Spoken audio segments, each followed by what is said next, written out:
Seja muito bem-vindo a mais um episódio do Pod Doutor, o seu podcast em saúde. E aí, doutor Sidney? Fala, Moisés. Mais uma gravação maravilhosa para você do Pod Doutor, o melhor podcast de saúde do Brasil. Você sabe que o nosso compromisso, o nosso propósito é levar para você informação de qualidade, informação boa em saúde. A internet é recheada de fake news e informações nem sempre checadas. O nosso propósito é o contrário, é trazer para você informação boa. Então, já vai seguindo a gente aí em todas as redes sociais, se inscreve no YouTube, no Spotify, para que a gente possa continuar fazendo o que a gente sabe fazer, levar para você informação boa. E como que a gente faz isso? Trazendo aqui as maiores autoridades em cada uma das áreas em saúde que a gente se propõe a discutir aqui. Hoje a gente tem a honra de receber aqui Dr. Giovanni Moé, que é o cirurgião gastro, que vai nos dividir conhecimento sobre um assunto que ele já vai contar aqui, um assunto importante. Não saia daí. Dr. Giovanni, muito obrigado pela presença, uma honra tê-lo aqui. Vamos dividir conhecimento. É bom estar com vocês aqui, eu que agradeço aí a presença, já estava devendo essa visita há um tempo, né? Vamos falar hoje aqui um pouco sobre gastrite, dispepsias e é isso aí. Seja bem-vindo novamente, doutor Giovanni, é um prazer tê-lo aqui. Como já adiantado, vamos falar sobre gastrite. Gastrite é um assunto incrível. Exatamente. Tenho certeza absoluta que se você que tá aí já não teve alguma vez, já sentiu alguma dorzinha de estômago, alguém na família já Muito sentiu. difícil não ter sentido. Não tem como, eu já senti. Você já sentiu? Diversas Doutor vezes. Giovanni provavelmente já também. Então, você que tá aí também, com certeza. O pessoal do estúdio já sentiu gastrite? Queimação, já teve dorzinha, queimação, refluxo. azia, refluxo, comida. Não saia daí, preste atenção. Propósito, levar informação boa. Bom, vamos começar pelo começo. O que é gastrite? Bom, gastrite, tudo que é it é inflamação, né? De maneira bem simples. Então, amidalite, conjuntivite e gastrite. Gastro é de estômago. Então, de maneira bem simples, gastrite vai ser inflamação do estômago, da mucosa gástrica, tá? A grosso modo, o pessoal acaba englobando como gastrite toda a dispepsia. Então, O que é dispepsia? dispepsia seria isso, seria você ter uma dor ou ter uma indigestão, ter uma inflamação na parte alimentar. Dispepsia seria a má digestão, ok? Pode confundir com queimação, azia? Sim, isso são sintomas, tá? Azia, queimação, enfim, sensação de empachamento. É que, na verdade, não é só gastrite geralmente que entra, né? Então vai entrar também a duodenite, que vai ser a inflamação do começo do intestino, e esofagite, que é a inflamação do esôfago. A grosso modo, dispepsia, que o pessoal acaba chamando de gastrite, e o pessoal, os pacientes, às vezes, falam refluxo. Que o refluxo, que é justamente refluxo, também vai dar a esofagite. Então, respondendo a sua pergunta, gastrite, inflamação da mucosa gástrica. Mas a dor pode ser por esofagite, gastrite ou duodenite. Mucosa gástrica é a pelinha lá de dentro do estômago. A parede, isso, a parede do estômago. A mucosa vai ser a parte de dentro, a parede do estômago, que está lá bonitinha, queima, machuca e dói, como qualquer queimadura, só que por dentro. Então, e por que tem pessoas que têm maior predisposição a ter gastrite? Porque tem pessoas que parece que pode comer até pedra que não sente nada. Sim, tem vários fatores, né, que vão influenciar, mas sim, tem pessoas que têm mais disposição, né? Por exemplo, eu, se descuidar um pouco, eu tenho, né? Eu também. Então, eu lembro que meu pai brincava comigo quando, desde o moleque, falava, vou deixar a herança boa pra você, gastrite, calvície, né? E ele sempre falou, e é verdade. Meu pai, e tem gente que não, que tem, né, estômago de avestruz, que Exato. fala, né, como pode comer pedra. Lógico, também idade influencia, com o passar do tempo, você vai ver que muito difícil criança ter, vai ficando mais velho, vai tendo mais, tendência a ter, né? E aí tem todos os outros fatores. Mas respondendo a sua pergunta, sim, tem pessoas que têm mais tendência, né, a ter. Mas o que não significa que todo mundo não pode ter, se descuidar, né? E como diz o Dr. Sidney, todo mundo, ouso dizer, que 100% já teve um episódio de gastrite na vida. Aí tem um pouco de relação também com o tipo de alimentação, quantidade, fritura, mais ou menos fala sobre isso. Não, um pouco não, né? Tem tudo, né? Tem vários fatores, né, que vão prejudicar a parte de gastrite. Mas com relação à alimentação, bom, alguns alimentos é notório, né? O paciente percebe que faz mal. Não, o paciente mesmo percebe que faz mal, né? Então, obviamente, hábitos ruins. Então, tanto para gastrite, vou falar um pouco, porque mistura um pouco, tá? Dá uma imbricada ali na parte do que é gastrite e o que é refluxo. Porque a produção excessiva de ácido pode machucar o estômago ou fazer o ácido voltar para o esôfago e machucar também, ou mesmo passar para o intestino, enfim. De alimentação. Então,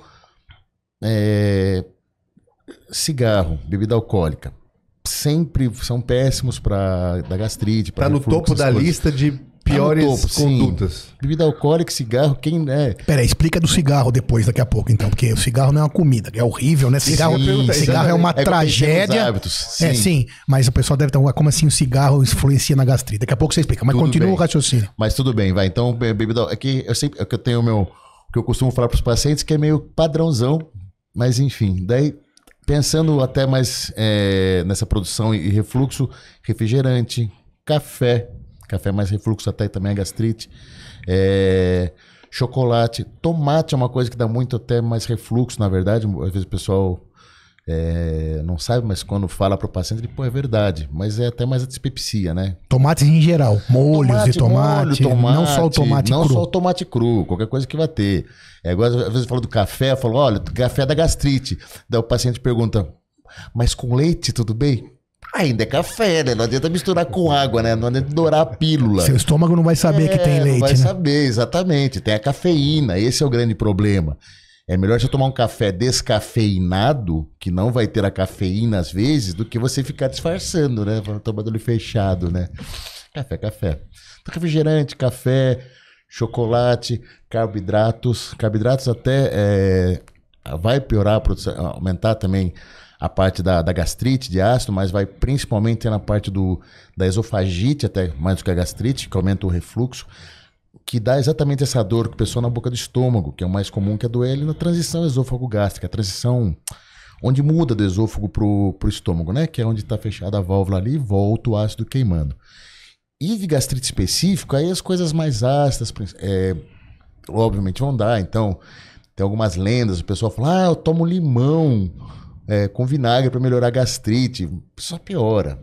Porque eu já ouvi falar que quando você toma um líquido ácido, ele vai alcalinizar o estômago. Não.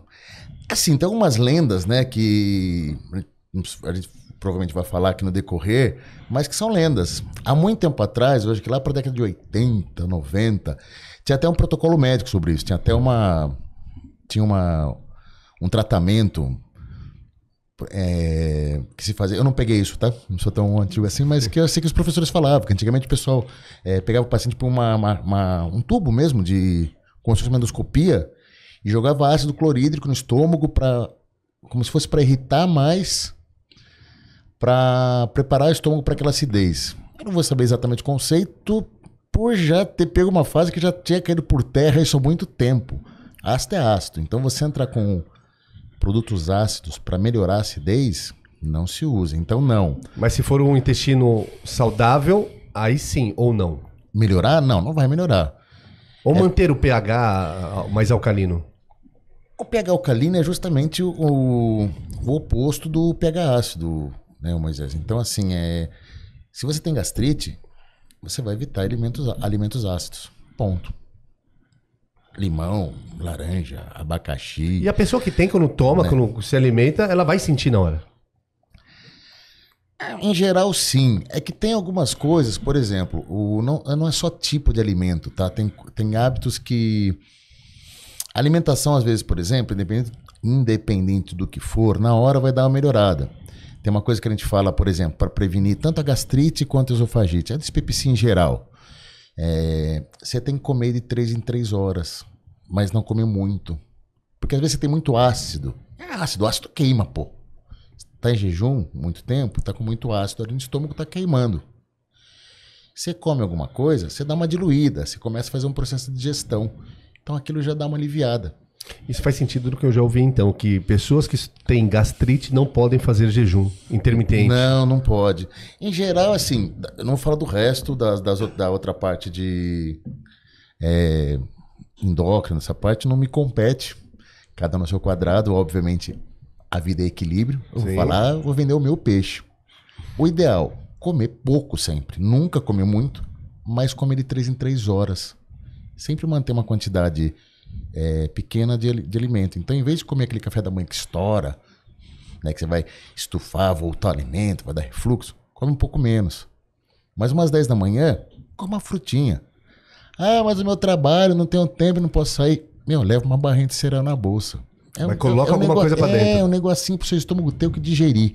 Porque senão o ácido... Vai digerir ele mesmo. Vai digerir o estômago. O ácido vai cair. Alguma coisa ele vai queimar. Se não tiver comida, vai ser ele mesmo. E o ácido é importante para fazer a digestão. Sim, o ácido é importante, mas ele tem que ter o que digerir. Mas as proteínas, tudo, ele vai exatamente fazer Quem tem a digestão. gastrite tem maior produção de ácido ou não? Sim, geralmente sim. A lógica é essa, mas não é só isso. É muito mais complexo do que... Não, é mais produção de ácido, mas às vezes pode ter uma fragilidade maior na parede do estômago.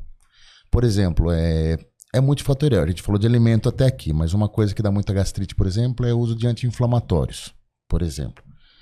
O anti-inflamatório, ele pode diminuir a produção mesmo tem tipo um muco, uma película que protege um pouco a parede gástrica desse ácido. O anti-inflamatório diminui essa produção, então fica mais sensível. Isso é normal.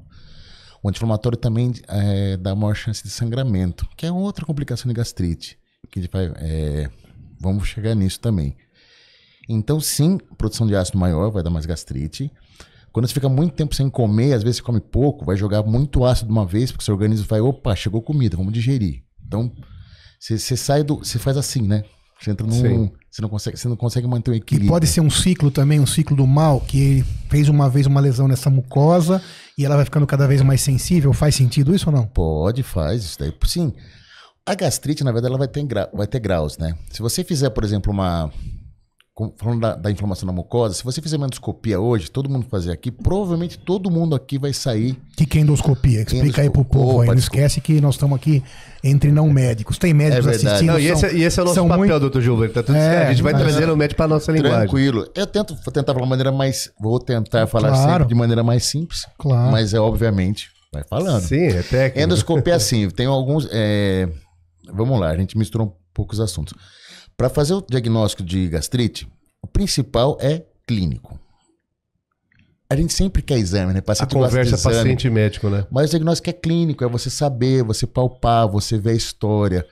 É diferente, por exemplo, um paciente que quando ele tem uma dor, daí come, daí a dor passa, depois ela volta. Ou tá sem nada, quando come, dá uma dorzinha, depois a dor passa, né? Que a gente fala que é o come, dói, passa, come, passa, dói. Eu não vou entrar no mérito exato, mas isso para nós, só na conversa, a gente consegue identificar se é mais uma gastrite ou uma úlcera do duodeno, por exemplo. Isso é o principal. O paciente falar que tem empachamento, tem refluxo, fica estufado, que sente quando dorme voltar na garganta. Esse é um diagnóstico clínico. É o mais importante. Como tudo em medicina, Como né? tudo em medicina. Ou quase tudo. É até importante falar que o paciente sempre chega no consultório, tudo bem que você tem. Doutor, vim fazer uma endoscopia.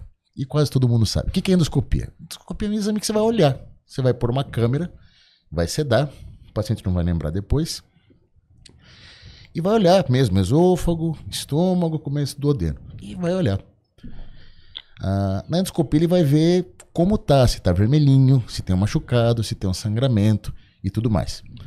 O que eu falei? Quase todo mundo que faz endoscopia vem como gastrite. Geralmente vem muito assim, ó, gastrite enantemática endoscópica. O que é isso?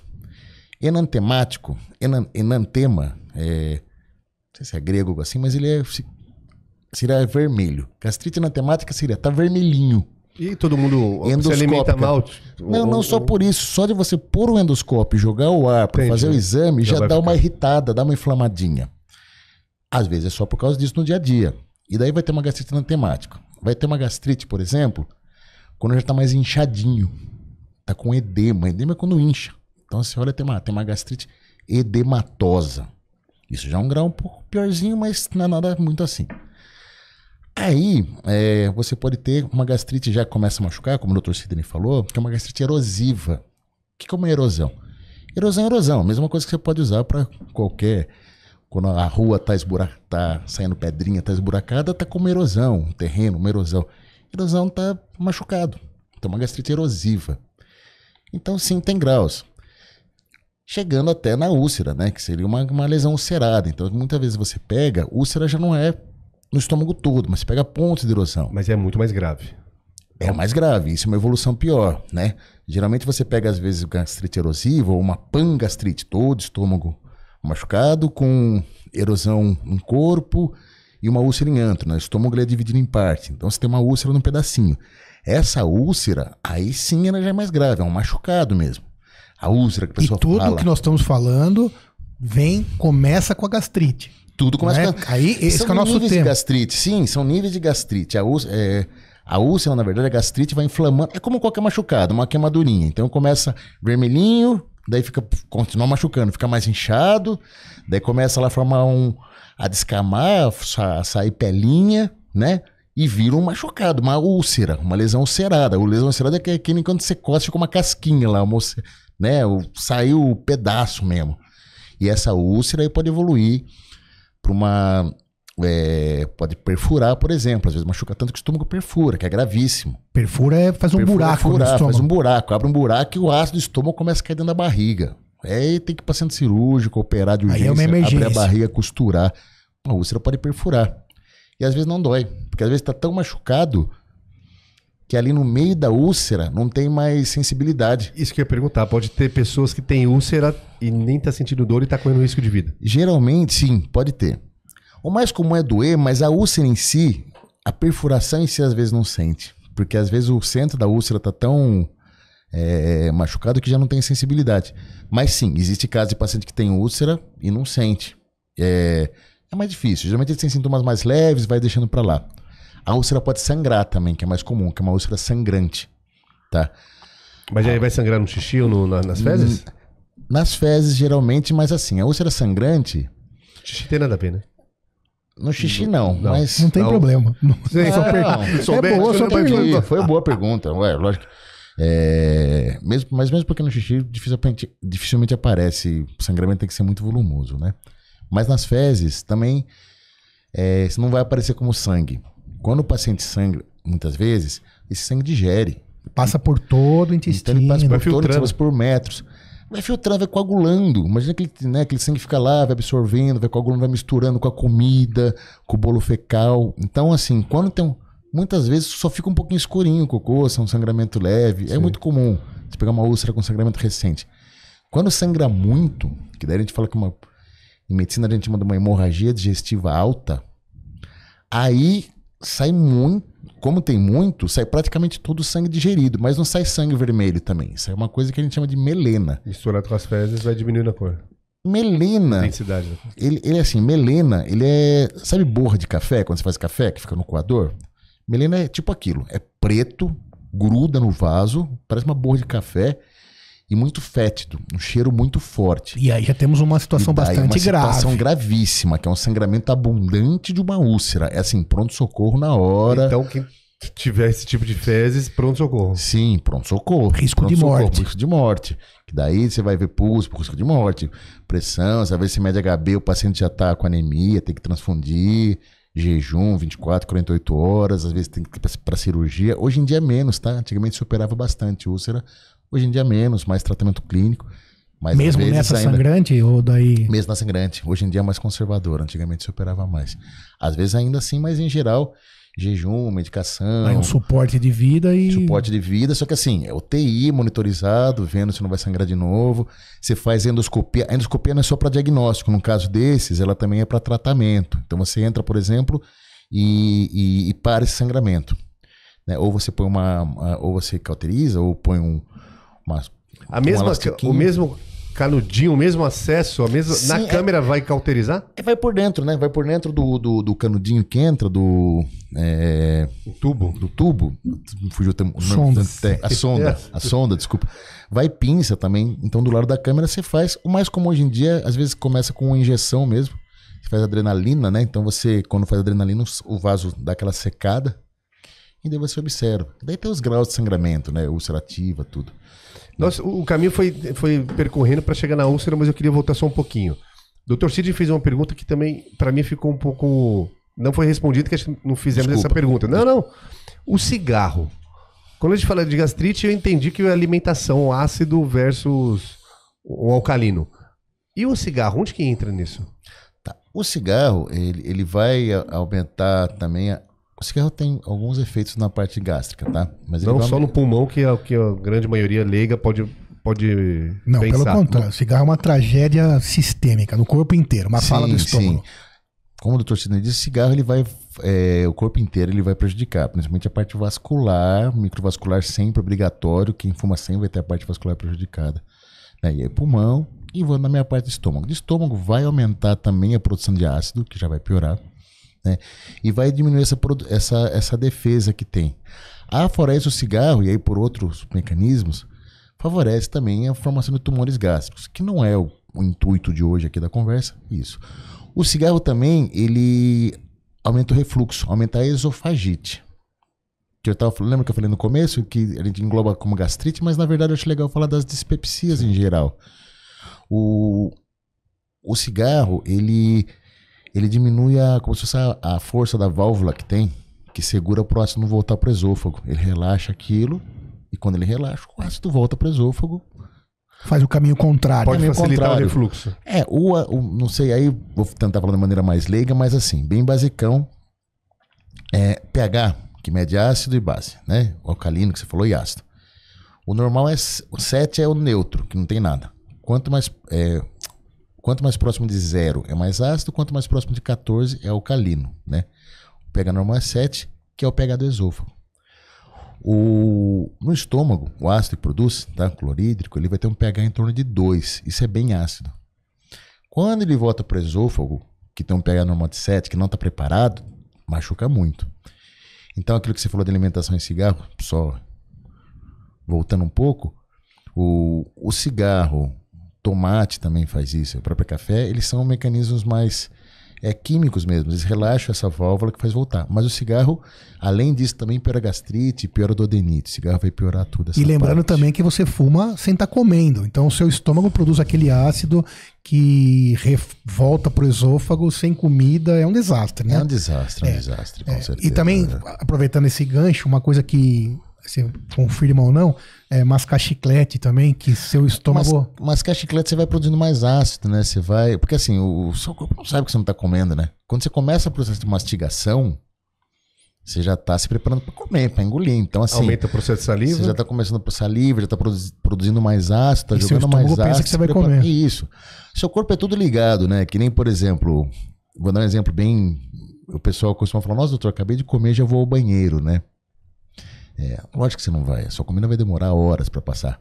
Mas quando cai no estômago, da mesma forma, cai na boca, seu estômago produz para receber alimento. Quando cai alimento no estômago, ele distende um pouquinho, o cérebro fala, opa, vai chegar lá na frente. Então esvazia. Isso se chama reflexo gastrocólico, né? Então, seu corpo, ele antevê o que você está fazendo. E quando a gente cria mecanismos artifícios que não são naturais, o chiclete... Obviamente que o seu corpo se prepara para uma coisa que não vai acontecer. Nesse caso, produzir ácido, que vai naturalmente produzir uma gastrite. E realmente é isso. Você falou de cigarro, de comida, de chiclete. Eu acho que o mais importante, você falou até da parte de familiar no começo, mas a gastrite, tudo isso, a maior parte das coisas são hábitos mesmo. O que... grande parte hoje tem é porque a gente come mal, a gente estressa. Estresse tem produção direta da gastrite? Tem. Isso é legal. Ou gastrite nervosa? Esse termo é muito usado, né? A pessoa fala que tem gastrite nervosa. O estômago não fica nervoso, né? Então não existe gastrite nervosa, né? Então não existe paciente nervoso. Gastrite é gastrite. Eu jurava que ficava, até eu. Você tem estômago nervoso, mas Então eu pensei, não. Nervoso de comer, né? Sim. Então... Eu nunca vi uma pessoa depois do almoço. Posso falar ou não? Claro. Pedir um salgado. Pô, dá pra dar aquela sentada. Ontem, só sentada. Juro, depois do almoço, ontem ele falou, qual salgado que tem aí? E mandou mais uma esfiga pra dentro. Esse estômago nervoso. Não, esse é o paciente, então. Esse é o paciente que depois chega no consultório e fala, doutor, eu tenho algum problema. Por quê? Porque quando eu bebo, meu estômago dói. Eu quero fazer exame. Eu já pego muito. Eu como cuscuz, meu estômago dói. Bom, colega. Não é o vamos lá, vamos para... Não, é que assim... Eu falei da gastrite nervosa. É importante a gente ver principalmente a causa. Por que você está tendo gastrite? Existe pessoa que vai ter sim, uma gastrite funcional, pode ser autoimune, pode ser doenças. Existem pessoas que têm refluxo biliar, por exemplo, sai muito bile no estômago. Existe, por exemplo, gastrite alcalina, que é outra coisa, não vou entrar muito no mérito, que é mais complicado e mais raro, mas tem gastrite não por ácido, pelo contrário. Por exemplo, o uso muito de inibidor de ácido. Tem gente que toma omeprazol, pantoprazol, inibe tanto ácido que para a produção de ácido. E daí gera uma gastrite alcalina, que é bem mais chata de tratar, tá? Porque esses remédios que você falou, a ação deles é inibir a produção de ácido. Isso, mas não é tão comum, tá? Que é o tratamento para algumas gastrites. Que é o tratamento. Eu não quero nem falar muito disso, que tem uma lenda também, a gente já fala disso, que não pode tomar e isso é loucura, tá? Tem que quando precisa tem que tomar e enfim. Mas a gastrite nervosa, voltando, não existe gastrite nervosa, existe paciente nervoso. Muitas vezes o paciente realmente tem isso relacionado a estresse, mas ele é nervoso, ele tem uma ansiedade, ou tem uma depressão, ou ele tem estresse, tem burnout. E às vezes você faz endoscopia até tá normal, não tem nada, tem uma gastrite leve. Isso é o que a gente vai chamar de dispepsia funcional. Compulsão alimentar. Sim, mas tem a dispepsia funcional, que é aquele paciente que não tem nenhuma lesão nem nada. E às vezes ele até tem, mas ele já identifica que é quando ele tá estressado. Quer dizer, faz endoscopia, tá normal. Tá normal, mas ele produz ácido, dá aquela machucada. Não chega a lesar, mas irrita porque tá caindo ácido. Sente dor. E sente dor. E sente azia. Mas se é uma pessoa estressada todos os dias durante um ano... Boa pergunta. Não. Durante anos... Sim, o tratamento para gastrite, ok. 4 semanas ali de inibidor de bomba, omeprazol, alguma coisa, ok. Mas o que eu quero chegar nisso é que o mais importante é que ele tem que procurar um psiquiatra. Ou gastro. Porque se o mecanismo de estresse... Os dois, né? Os dois. O gastro para dar esse tratamento, sim.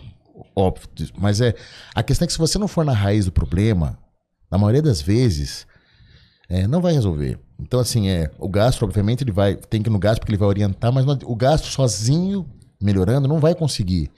Então, se você é obeso, vai ter que passar com o endocrinologista, com o nutricionista. Se você fuma, psiquiatra também para ajudar a parar de fumar, ou se você bebe. Tem coisa... E aí o gastro vai ver o quê? O grau de lesão que tem, o tratamento que tem para parar aquela dor, vai orientar, vai conseguir cuidar, porque pode ter realmente lesão, na maioria das vezes vai ter uma lesão orgânica sim, visualizada em endoscopia. Falei que pode acontecer, mas não é a maioria das vezes. Claro, a maioria das vezes tem. Mas o mais importante é identificar a causa. Tá comendo errado, tá estressado, tá muito obeso. Porque se você não identificar seu diagnóstico, não aceitar o que está acontecendo, principal, você vai ficar só tomando omeprazol, pantoprazol, que vai tirar dor, ok. Mas até quando, né? Mas até quando? Não é resolutivo, não é que vai... a gente é um todo, né? Às vezes eu vejo o paciente chegar e ele fala, vim fazer uma endoscopia preventiva. Isso não é prevenção. Prevenção é medicina, né? O que é prevenir? Prevenir é não ter. O pessoal confunde muito prevenção com detecção precoce. Você deve ter falado sobre algum outro podcast. A frase mais importante aqui é informação, o diamante da prevenção. Porém, eu confesso que o certo seria informação, é o diamante do diagnóstico precoce. Mas vamos deixar na prevenção. Mas a prevenção não, mas tá certo, tá certo. Porque assim, quando você faz um PSA, por exemplo, para ver se tem câncer, outra área, de próstata. O PSA aumentou, tô com câncer. Isso foi detecção precoce. A prevenção é não fumar, comer bem, não fazer... Gastrite é a mesma coisa. A prevenção é você se cuidar. Eu também não tô tão assim. Eu sei que é difícil manter. Eu tô acima do peso. Mas eu tô tentando, brigando, não perco isso de vista. Não adianta se enganar. Ou entregar os pontos. Entregar os pontos, ficar procurando só uma solução mágica. Já tem que saber. Tem paciente chegando, doutor, toda vez que como tal coisa, me faz mal. Será que isso daí faz mal? Acabou de falar. Exatamente. Você acabou de falar. Doutor, essa parte da conversa é uma das partes mais importantes, né? Que é a gente fala isso aqui em todo o podcast. Se informe, se enxergue, ouça o teu corpo. Então não adianta nada você ir no Dr. Giovanni, lá no consultório dele, e ele vai te passar, eventualmente, uma endoscopia, se for caso, depois de um bom exame clínico, para fazer um diagnóstico. Chegou lá no diagnóstico de gastrite, vai passar-te um remédio. Só que depois de 3 meses, se você continuar... Eu também não tô falando que eu sou santo. Eu também, como eu tô meio acima do peso, eu faço tudo o que eu posso, tento não perder de vista. Mas não adianta nada você usar aquele remédio e fazer o diagnóstico, se depois de 3 meses você vai continuar comendo 4 pedaços de pizza às 10 da noite, comendo pastel toda semana, usando pimenta, tomate, bebendo, tudo que você te levou àquilo. Porque o mais difícil é mudar de estilo de vida. Exato. E estamos todos nós incluídos nisso. Por isso que eu tô falando aqui em relação ao psiquiatra. Eu sou também formado há muitos anos, né? E eu entendo, eu tenho visto que nos últimos anos essa discriminação, esse preconceito vem sendo reduzido. Psicofobia, né? Total. Então, esquece isso. Psiquiatra não é médico de louco, nunca foi, aliás. Também existem os problemas de saúde mental mais graves. Claro, e o psiquiatra vai estar para isso. Mas, no fundo, a grande demanda é de você que está aí mesmo. De nós que precisamos ter alguns ajustes para poder ficar bem no trabalho, ficar bem em casa, com a família, e ficar bem principalmente com quem? Com a pessoa mesmo. Com você mesmo. Porque você é o mais importante. Então, você vai precisar procurar ajuda para mudar o que você come. Isso, exatamente. Se você está comendo errado há 30 anos e você precisa de ajuda, né? Se você está tendo incômodo com isso, gastrite, etc. Então, e o psiquiatra vai poder te ajudar de várias formas. Eu digo não tenha preconceito. Não só contra a psiquiatria, né? Psiquiatria sim, mas a questão é o que você falou que é muito importante, é o se enxergar e não transferir. Eu já peguei paciente, por exemplo, tem uma deficiência de uma enzima que a pessoa não pode beber. Vou dar exemplo bem, tá? Aquela pessoa ficar vermelha, pode dar taquicardia, arritmia, é perigoso, tá? Muito comum em oriental. Aldolase. É isso. E eu cheguei paciente que chegou pra mim no consultório, doutor, eu vim passar com você porque quando eu bebo fico vermelho, eu não posso beber, eu tenho deficiência de uma enzima. Inclusive era uma dentista. É da área, conhece. Eu falei, tá bom, e qual é o seu problema? Eu queria fazer alguma coisa. Pra beber? Você não pode beber, aceita. Ah, mas quando eu saio, eu não consigo sair sem beber. Tá, então você tem um problema de fobia social. Não vou te dar um remédio para você poder se alcoolizar, não tem sentido. A questão é a psiquiatria é importante, ok, mas o mais importante, isso foi um exemplo que eu achei um dos mais bizarros que eu vi, ainda mais por ser da área da saúde, porque queria uma solução.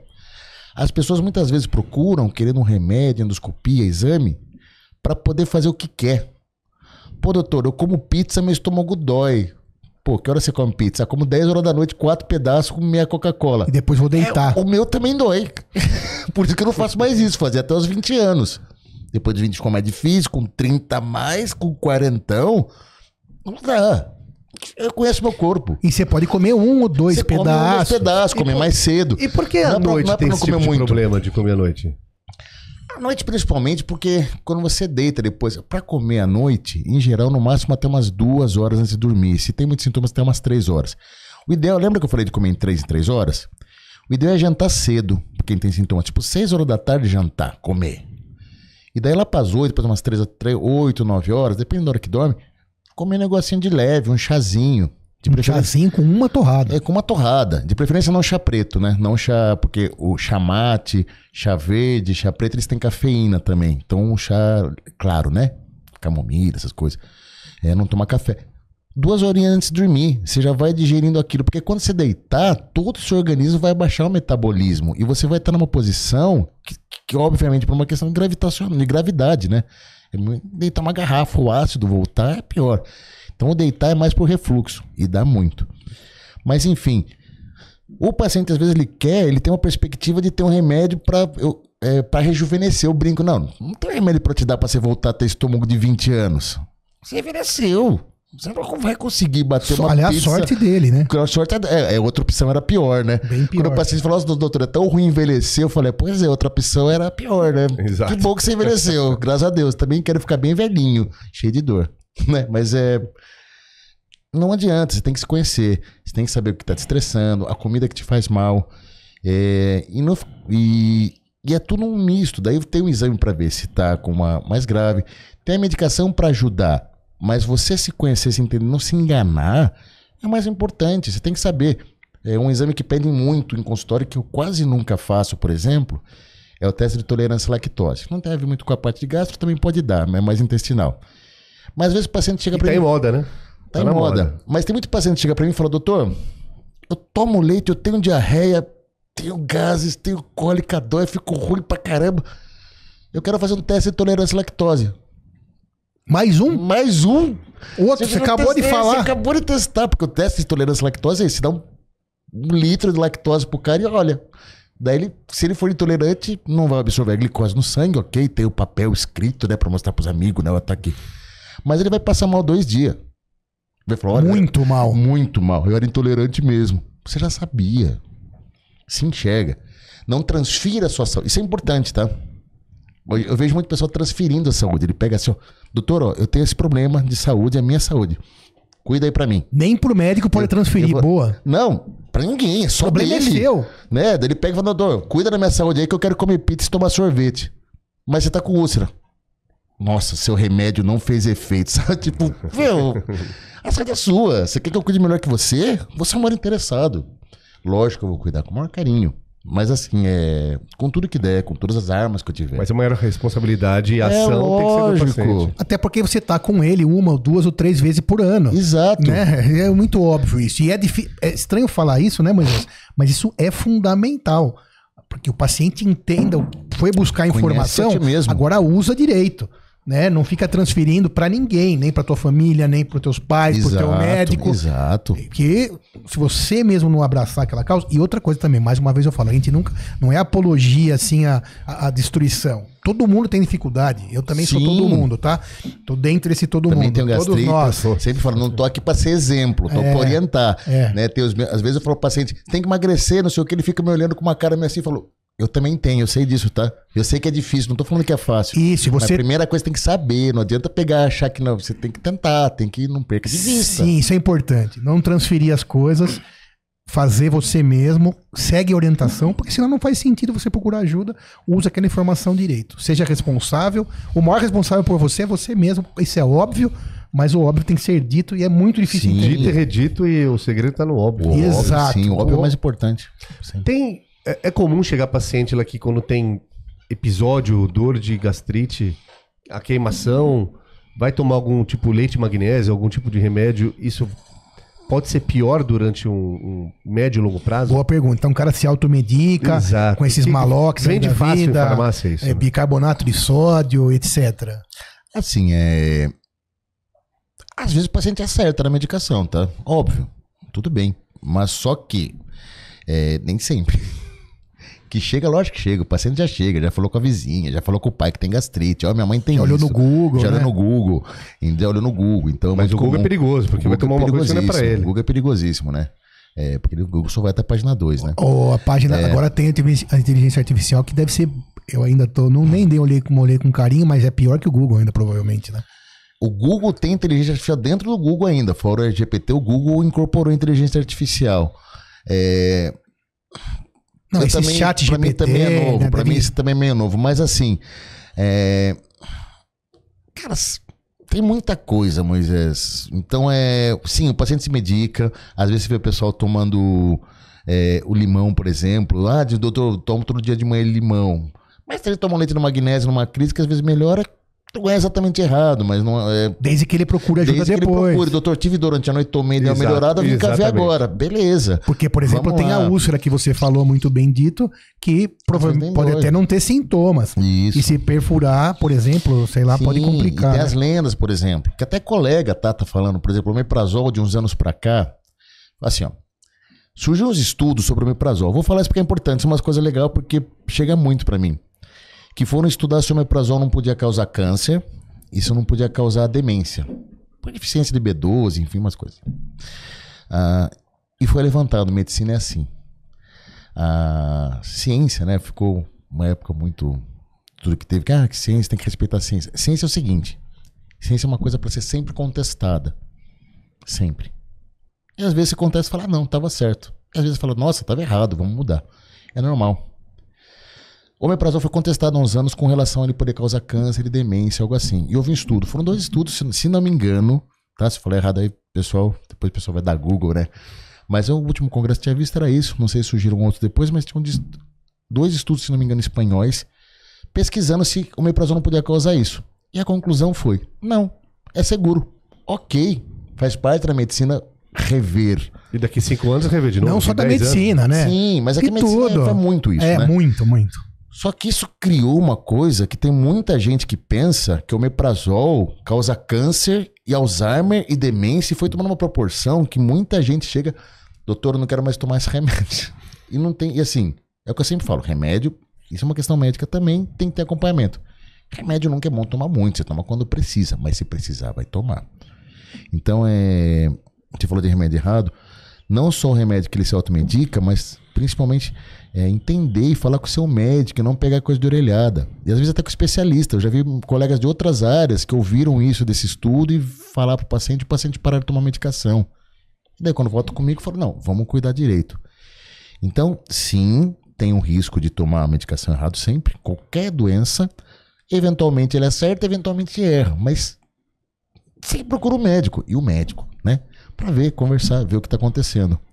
E o que o médico passar, conversar com ele, se tiver dúvida, tirar as dúvidas e não fazer o que a vizinha disse, ou que às vezes outro colega disse. Que acaba fazendo, mas está errado. O omeprazol, ele tem a capacidade de restaurar a película protetora do estômago? É isso que ele faz? Ele baixa a produção de ácido? Como que funciona? Assim, existe o omeprazol é um IBP, né? Um inibidor de bomba de prótons, né? Todo ácido começa com uma coisa chamada um hidrogênio H+, é um átomo lá ionizado que é um próton na prática, tá? Que é só um próton solto no espaço, que é o H+. Isso vai formar a primeira parte para formar o ácido, que é o HCl. Ele inibe lá para trás uma célula de produzir o H+. Isso é o que ele faz. Então ele para ou diminui muito a produção de ácido. Ele é de uma classe. O omeprazol é o mais famoso, mas depois surgiu o pantoprazol, que é melhor, enfim, um pouco mais eficaz. Enfim. Não vou falar segunda geração, que não é, mas ele tem mais eficácia. Surgiu o lanzoprazol, depois o deslanzoprazol, que tem ação lenta. Por último, depois o esomeprazol, o rabiprazol, e até tem uns novos aí. Ele inibe o ácido. Inibindo o ácido, ele tira a agressão. Tirando a agressão, como qualquer corte que você faz, qualquer machucado, seu estômago vai se refazendo, ele vai se voltando ao normal e vai voltando a produzir o muco também, refazendo a mucosa. Mesmo porque gastrite a longo prazo pode dar, por exemplo, uma coisa que eu não falei ainda, eu falei dos tipos edematosa, nantematosa, tem a gastrite atrófica, por exemplo. A gastrite atrófica é quando machuca tanto que atrofia as células. Fica bem sensível. A gastrite atrófica pode gerar uma coisa chamada displasia. O que é displasia? Quando uma célula do estômago vira outra coisa. Essa outra coisa pode ser o quê? Pode ser um câncer. Bom momento. Então, fala sobre isso. Se a gastrite, então, essas erosões podem ter alguma relação com o câncer. Sim, e evoluir para uma doença pior. Sim. Então, a gastrite... eu falei das causas de gastrite, só uma coisa que eu lembrei, porque a gente vai falando aqui, né, que ela se perde. Uma coisa que é importante que eu não falei, que daí eu vou chegar nesse do câncer, dentro das causas que eu falei alimentares, tudo tem H. pylori, que é uma bactéria que é comum no estômago, tá? Que também pode favorecer isso. Uma das principais causas de gastrite. Só para não se perder depois, uma das coisas que mais dá gastrite é uma bactéria, que é o H. pylori, que acaba dando esse aumento de produção de ácido. Enfim, esse aumento de produção de ácido, ele pode sim dar essa gastrite que pode, como se fosse atrofiar a parede do estômago, e essa parede às vezes ela é tão agredida que uma célula resolve começar a virar outro tipo de célula, que daí enfim, para na hora de tentar se defender, cicatrizar, o seu organismo começa a achar que lá não há estômago, fala, pô, tem muito ácido aqui. Tipo uma mutação. Na verdade, não é bem uma mutação, porque sua célula tem capacidade de formar outras células. Ela vira uma célula, em geral, intestinal, tá? Então, você vai ter na verdade, mais uma metaplasia intestinal, que um pedacinho do seu estômago vira uma célula do intestino. Daí você pode ter uma metaplasia completa ou incompleta. O que é completa? Quando aquela célula realmente vira um pedaço do intestino... No lugar errado. No lugar errado. No estômago. Com o tempo pode sumir. Tem muito associado a H. pylori, por isso que eu falei. Mas a gastrite em geral, quando ela ficou lá, ok. Mas ela pode ficar incompleta. O que é incompleta? Incompleta, ela está quase virando uma célula do intestino, mas ela meio está na dúvida. Pô, sou estômago ou sou intestino? Nessa dúvida, de maneira bem simplista, não, mas é isso aí. Nessa dúvida, ela fala, quer saber, não sei o que eu sou, vou virar qualquer coisa. E ela pode virar uma neoplasia. O que é neo? Neo é novo. O que é uma neoplasia? Uma célula que não existe. O que é essa célula que não existe no corpo? É um tumor. Isso é uma neoplasia, né? Neoplasia maligna, né? Geralmente. Que é quando ele começa enfim, traduzindo, sim, uma agressão a longo prazo pode virar uma metaplasia, que pode ser incompleta, e sim pode virar um câncer, tanto no estômago quanto no esôfago. O esôfago também, mas aí é por ácido, pode virar uma coisa que também é parecido com isso, que chama esôfago de Barrett, que é também uma metaplasia, começa a virar célula e pode evoluir para um câncer, para um adenocarcinoma. Olha a palavra, pode, gente. Cuidado com o desespero. Pode. E a ideia não é trazer medo, nada disso, né? Alguns casos podem evoluir. Então vamos usar a informação lá no começo, como a gente sempre fala aqui, para que a gente não evolua para essa situação ruim. Não, exatamente. É a minoria dos casos, obviamente. Mas assim, você não vai... Porém grave, né? Porém grave, você não vai arriscar, né? Eu brinco com meus pacientes. Às vezes o paciente fala, doutor, mas qual que é a chance? Fala, sei lá, 5%. 5% é pouco. Beleza. Você já brincou de roleta russa? É mais ou menos assim. Você pega um tambor com 20 buracos, põe só uma bala. É 5% de chance de disparar. Você puxa o gatilho? Eu não puxo. É pequena a chance? Mas vai que né? Vai que dá eu bem na bala. É a mesma coisa. O fato de ser porcentagem pequena não significa que não pode acontecer. Se acontecer, pequena para quem não tem, né? Quando você tá lá dentro. Quando você tem, é 100%. A estatística é uma coisa, né? Tinha um professor de matemática, o Saulo, que ele falava, né? Que não gostava de estatística por isso. Estatística é muito bonito. Até acontecer, você fala para que serviu? Para nada, né? Então, assim, melhores professores de matemáticas do planeta. Sim, Saulo. Fantástico. Se estiver por aí, Saulo, grande abraço. Igual média, né? Tá pegando fogo na cabeça, o pé tá congelado e a média tá... A média tá bem. Então, assim, é pequena chance, mas pode virar. Tudo pode agravar muito. Então, assim, tem que cuidar. Então, viu sintomas? Procurar um médico, tomar medicação. Endoscopia vai ser um exame, vai ser o que vai, no final, se tiver grave mesmo, você vê se tem uma metaplasia. Mas voltando sempre ao que eu falei, o mais importante de gastrite sempre são os hábitos. Sempre é. Mesmo quando tem H. pylori que eu falei, quase em países pouco desenvolvidos, 70% a 80% tem H. pylori no estômago. Mais desenvolvido, uns 30%. E como que trata H. pylori? Bom, primeiro assim, H. pylori... Faz para saber, né? Somente indo no médico. Bom, H. pylori é o seguinte, ó. H. pylori... Vamos por que metade da população no Brasil mais ou menos deve ter, tá? 30% a 40% do país desenvolvido, 70% a 80%. Vamos por que aqui uns 50%. A grande parte não vai tratar porque não tem sintoma. Se não tiver sintoma, não tiver lesão, vai ficar lá. Tá, porque nem foi no médico. Não, mas mesmo se for... nem precisa. Eu tô achando importante falar isso, porque às vezes tem paciente que quer fazer endoscopia porque acha que tá na hora de fazer e vem pra mim com a endoscopia, tá lá normal, não tem sintomas e tá H. pylori positivo. Daí na endoscopia eu sempre brinco. Eu pego, eu leio a endoscopia e falo, tá normal. E continuo. Daí o paciente fica olhando com aquela cara de desconfiado, né? Fala, doutor, não vem... É normal. Então eu pego, às vezes eu não tô vendo que ele tá olhando com cara desconfiado e falo, você viu que tem H. pylori, né? Eu vi também. Mas é normal. É normal. Metade tem. Você sente alguma coisa? Não. Não tem lesão, não tem nada? Deixa quieto. H. pylori é bactéria, você vai tratar com antibióticos. São 14 dias de 2 antibióticos fortes. Amoxicilina dose dobrada, claritromicina. Tem que retratar com levo. Mas vai deixar a bactéria lá? Se não tiver nada, vai. Se precisar, ok. Tem sintomas, tem lesão, tem erosão, tem úlcera. Sintoma de gastrite. Tudo que nós falamos aqui agora. A gente falou, dispepsia, azia. Às vezes, a rigor, H. pylori, tem erosão, tem machucado? Vai tratar. Na dúvida, vai produzir mais ácido. Mas ela é a causa da gastrite? Se nem dá para afirmar isso. Provavelmente ela piore, pode ser a causa. Mas tem lesão, tem um agente que está produzindo mais ácido, você vai tirar da frente.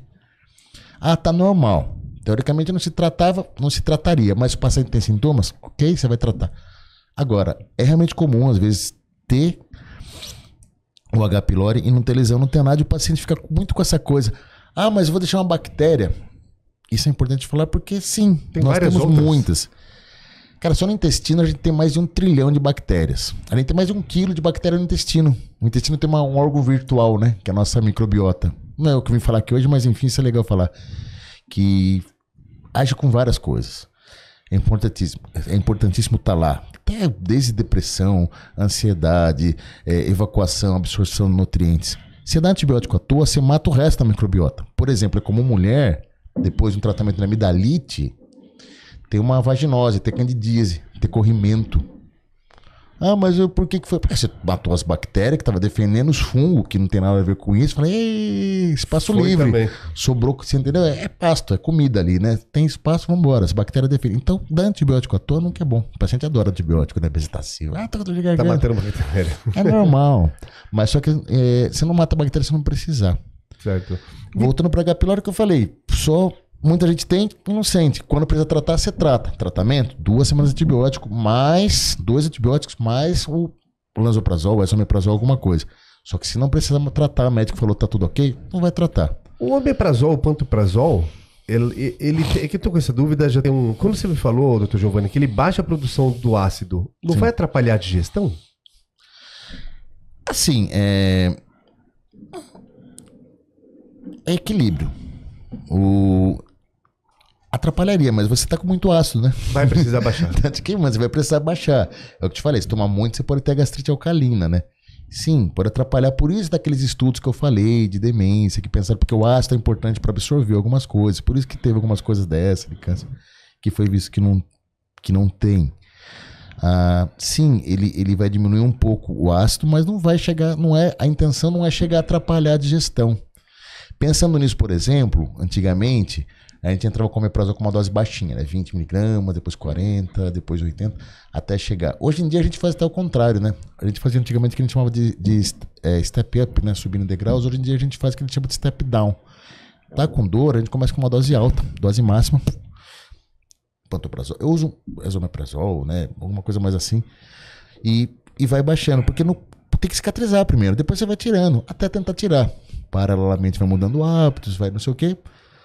E você entra com uma dose alta mesmo. Sim, inibe o ácido, mas só que você tá com uma produção muito alta. Tá te fazendo mais mal do que bem.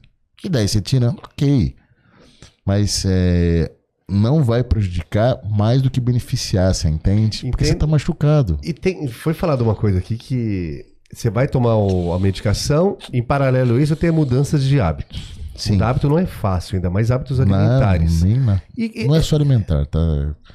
Exercício, cabeça, tudo isso, emagrecimento. Mas quando a pessoa não consegue mudar e tem recorrentes episódios e recorrentes utilização de medicamento, aí nesse caso pode virar úlcera. Ou não, ela vai permanecer piorando, tratando. Não é o medicamento que vai... Não o medicamento. Ela faz uso do medicamento, passa a crise. Aí continua com maus hábitos. E isso começa a seguir durante anos, décadas. Sim, mas deve acontecer muito. O que acontece muito é que às vezes, o que infelizmente é comum, não só com gastrite, mas é o que é com diabetes, é com a pressão, é com tudo, é que o paciente não muda os hábitos, ele passa a tomar remédio pro resto da vida. Omeprazol, por exemplo, no caso? Por exemplo. Pro resto da vida toma omeprazol, acorda de manhã toma omeprazol. E ele se convence, eu tenho uma doença, ela é grave, o médico mandou tomar e tá tudo certo. Quando dói mais é porque eu vou voltar no médico para aumentar a dose, porque não muda. E se você levar a rigor, as que mais acometem, pelo menos, são muito assim, né? Então, diabetes, pressão, eu vejo isso muito. São doenças, obesidade, são doenças que o paciente vai se acomodando a tomar muito remédio, fica aquela listinha, e quando você bate o olho, você fala, olha, metade disso, se você mudasse o modo que você vive, você não tomaria. Que foi aquilo que eu achei importante trazer no começo, do se responsabilizar. Porque a gente terceiriza a saúde. Nós terceirizamos. Joga pro médico e fala, doutor, cuida pra mim. O paciente não sabe nem o que ele tem, às vezes, o que ele toma, qual exame, qual remédio é pra quê. Isso é muito ruim. A gastrite é muito isso, porque na verdade, teoricamente era pra ser simples, né? Mas não é. E sim, não cuidar por muito tempo por causa da gastrite, mas o que acontece muito é isso, o paciente acaba ficando casado, vai tomando remédio e não vai melhorar hábito, não vai deixar queimar o estômago, não vai deixar dar úlcera, e às vezes tem aquele paciente que vai continuar tomando o omeprazol, o pantoprazol, o lanzoprazol, ou mesmo a cimetidina, para sempre, acorda de manhã, toma, paciência, dos males o menor, né? Sim. Porque ele não quis exercer a disciplina de mudar o estilo de vida dele. Eu tô com uma curiosidade da úlcera. É cirurgia aberta? É só cauterização? Tem casos de mais graves? Como que funciona? A úlcera perfurada? Exato. Hoje em dia não faz muito aberta mais, né? Hoje em dia é mais pro vídeo, né? Mas não manda nada, mas na verdade você vai pegar, vai cortar a veda de estômago. Tem algumas técnicas de gastrectomia que faz, né? B1, B2. Eu não faço mais muito tanto essa parte, mas basicamente pro vídeo. Você vai entrar, vai fazer uma sutura, tirar um pedaço de estômago. Tira um pedaço doente, costura. Depende de onde tá. Trata mais na hora. Praticamente que tá curado. Você tirou um pedaço. Bem simples. É um saco, tem um furo. Você corta aquele pedaço, retifica, costura. Tem técnica cirúrgica, tem, né? Então você faz AB1, AB2, enfim. E vai ficar internado, jejum. E cicatrizar. Acabou. O estômago diminuiu, vai ficar uma cicatriz lá. E é isso, paciência. Vida que segue. Vida que segue. Até ele ter outra, né? Até ele ter outra, se não cuidar. Se ele continuar fazendo as mesmas coisas. Ele passou por risco cirúrgico, né? Perfurou, ele pode morrer. Tem peritonite, né? Já tem paciente que morre, por exemplo. Tem uma síndrome, por exemplo, em medicina. Rapidinho, eu sei que tá no tempo aí, mas se chama síndrome de Rodolfo Valentino. Rodolfo Valentino foi ator. Eu não peguei, mas isso a gente sabia. Que ele foi operado de apêndice por causa de uma úlcera perfurada. Ele começou, porque o apêndice faz assim, né? Ele começa uma dor epigástrica em cima, depois vai pra meio da barriga e pro canto. Ele começou com uma dor de úlcera, furou, o ácido caiu aqui no cantinho da barriga, veio pra cá a dor. Naquela época pouco, não tinha tomografia, tanto assim, né? Operaram ele, tiraram a apêndice, não era normal. Depois ele morreu, era uma úlcera perfurada. Síndrome de Rodolfo Valentino. Acontece, é perigo, você tá em risco. Né? Tem que se cuidar, basicamente isso. Isso aí. Moisés, aprendeu bastante? Obrigado, doutor Giovanni, muito. Aprendi muito também, não, sensacional. Uma mensagem final que você deixaria para quem tá ouvindo aí sobre esse assunto ou qualquer outro que você deseje? Mensagem final, acabei não pensando tanto, foi mais no começo que falaram, mas vamos lá. Eu acho que a mensagem final é se responsabilizar mesmo. De tudo que eu falei, embora assim, eu vim falar de gastrite, mas como médico, não só como gastro, não transfira a sua saúde. Né? O maior beneficiado com a sua saúde, o maior responsável é você. Saiba o que você toma, saiba os exames que você tem e perceba-se. Se você come uma coisa que te faz mal, pare de comer. Né? Gastrite, se pergunta dos alimentos todos. De tudo que a gente sempre dá listinha. Minha última frase mas o que você comeu e doeu te faz mal, não precisa perguntar pra mim. Então, responsabilize-se, cuide de você, não transfira pra outro a sua responsabilidade, nem pra médico, pai, mãe, marido, filho. Não, você antes de tudo precisa cuidar de você. E se você fizer isso, entender isso, eu te garanto que assim, mais de metade da sua saúde vai ser muito bem cuidada, porque ninguém cuida de você melhor que você. Muito bem. Dr. Giovanni Moekel, sorte de todos os pacientes que eu tenho como médico. Moisés, obrigado. Obrigado. Valeu. Você que tá aí, o estúdio, valeu, obrigado.